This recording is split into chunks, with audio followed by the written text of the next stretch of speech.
So we are going to start the new point of our syllabus, that is conformations and configurations. Conformations, configurations, difference between conformations and configurations. So first difference is related to the definition. So conformation refers to the different elements of atom in molecule that can readily interconverts. In configurations refers to the difference in elements of atom in molecules that cannot readily interconverts. So this is first difference related to the definition. Second, related to the convergence.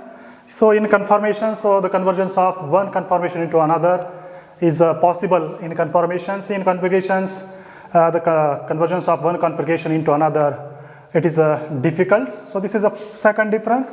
The next one, there is a third difference that is related to the flexibility. So in conformations, they are flexibles. In configurations, they are less flexibles. Next, the third difference that is related to the separations. So in conformations, they are separables, they are less separable, and in configurations, they are separable. So next one, that is a fifth difference, there is a rotations. So the in configurations, rotations of carbon-carbon single bond is take place. In configuration, so there is a rotation is not take place because there is a breaking and making of bond is formation is take place. So this is different between the conformations and configurations. So next point, hydrogen bondings and the conformations of intermolecular hydrogen bondings. So in which compound this hydrogen bonding is formation is take place. So suppose if you consider the BH, AH is a proton donor group. A is nothing but the electronegative element, H is nothing but the electropositive elements, and so this AH is a proton donor group is interact with the electron donor group, that is a B, and so that B group have the low number of electrons or pi bonding, and so in this way there is a weak bond is formed between the proton donor group and electron donor groups, and so this bonding is nothing but the hydrogen bondings. So there are in hydrogen bonding there are two types of bonding. One is intramolecular hydrogen bonding and intermolecular hydrogen bonding. Intermolecular hydrogen bonding, this hydrogen bonding is observed in the compound, that is in that compound two functional group, two groups of two different molecules, and in that compound there is formations of intermolecular hydrogen bonding is take place. That is nothing but the water and ethanol.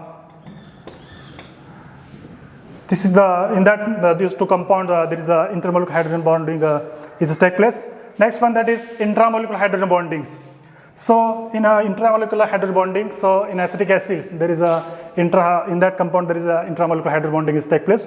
So structure of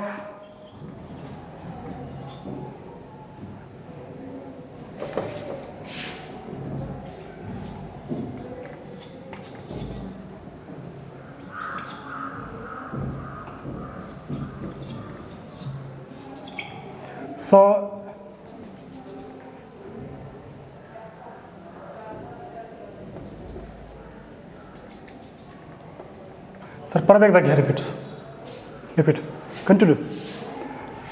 So in this compound there is a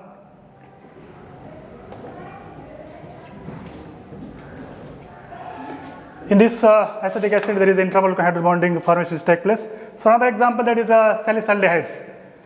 So in this salicylaldehydes,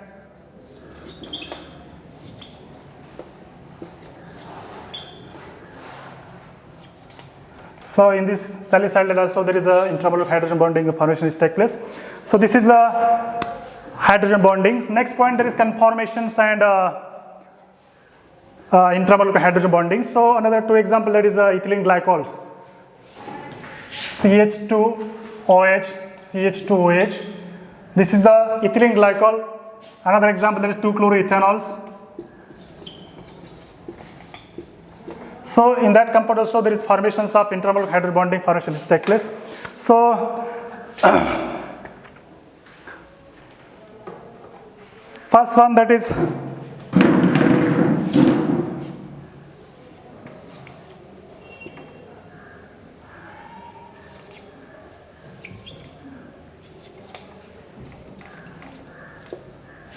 So this is antiphor.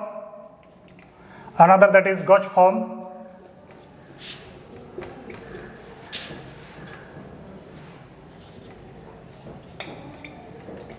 So in antiphor there is no intramolecular hydrogen bonding is take place, but in Gauch conformations there is a intramolecular hydrogen bonding formations take place. So in this here,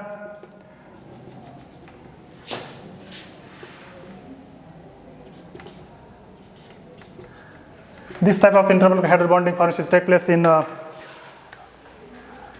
conformations. In antiphor there is no formations of intramolecular hydrogen bonding is take place. So next point, keep it there.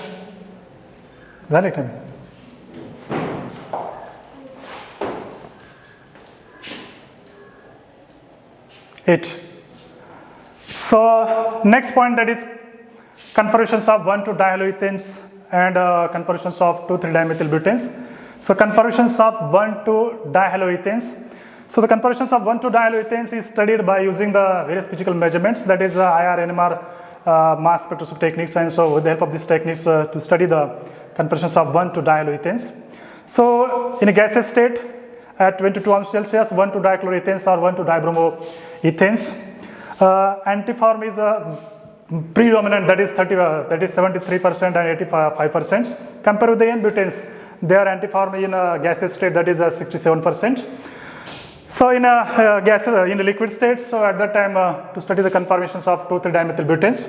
So their Gauch conformation is predominant in a liquid state compared with the antiforms. Antiform is not predominant in liquid states. So if you consider example like 2,3-dimethylbutanes, there are 1,2-dichloroethanes. In a 2,3-dimethylbutanes, in that compound there is a all temperatures, in all temperature both that is three anti and Gauch conformations. So antiform is achirals. Antiform is achiral science to Gauch forms. So in that case, all three forms, that is one antiform and two Gauch forms, all are equally populated in a 2,3-dimethylbutanes. So in a 2,3-dichloro, that is a 1,2-dihaloethanes. In that there is in a gaseous state and in liquid state. In a gaseous state, there is at 22 ohms temperatures. Antiform is predominant, that is 75%, 73 and 85% compared to the N-butanes. In a 2,3-dimethylbutanes, in that compound, all temperatures, all forms, that is anti and Gauch forms, they are equally populated. So next one, that is if you consider that is 1,2-dichloroethanes and 1,2-dibromoethanes. So conversion free energy of 1,2-dichloroethanes, their conversion energy 3.5 kilojoule per moles, and their Gauch conformations is 35%. So if you consider compound that is 1,2-dichloroethanes, so in the 1,2-dichloroethanes, there are conversion free energy or there is a energy barrier is 12.5 kilojoule per moles, and it is same to that of in ethanes.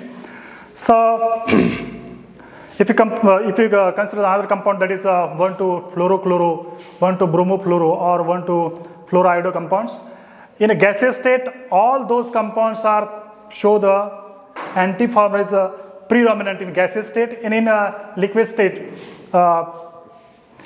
Gauch conformation is predominant. So this is nothing but the conformations of 1,2-dihaloethanes. Then the 2,3-dimethylbutanes. So in that case, there is a all temperature, all those compounds show the equally populated, that is anti and Gauch conformations. And so if you consider example that is 2,3-dimethylbutanes, in that there are energy barriers of this compound is in eclipse conformation is 18 kilojoule per moles and 33 kilojoule per moles.